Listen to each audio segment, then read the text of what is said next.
प्रणाम सखी लोग। प्रणाम सखी, राधे राधे। और सखी लोग, जय सिया राम। कैसी हो? हमें आशा हुआ कि सब ठीक हो, मस्त हो, स्वस्थ हो और कामों में हाँ व्यस्त हो।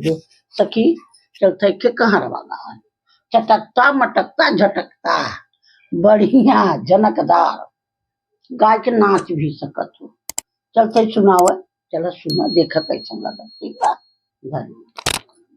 सुना गोइया चादवाऊ अलवा बदरा में, सुना गोइया चादवाऊ अलवा बदरा में, उलवा बदरा में, उलवा बदरा में, उलवा बदरा में।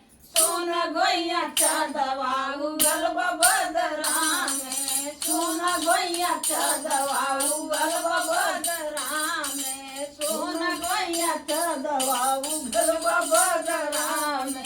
सोने के थाली में जेवना परोसे, सोने के थाली में जेवना परोसे, जेवना न जे पैनी हाया तरा में। सोना गोइया चादवा उगल बदरा में, सोना गोइया चादवा उगल बदरा में, उगल बदरा में, उगल बदरा में, उगल बदरा में।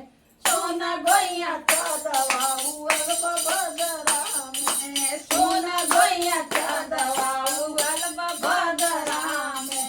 झाझरे गेलुआ गंगा जल पानी, झाझरे गेलुआ गंगा जल पानी। गेरुआ न घोटैनी हालया तरा में, सोना गोइया चादवा उगल बदरा में, सोना गोइया चादवा उगल बदरा में, उगल बदरा में, उगल बदरा में, उगल बदरा में। सोना गोइया चादवा उगल बदरा, सोना गोइया चादवा उगल बदरा में।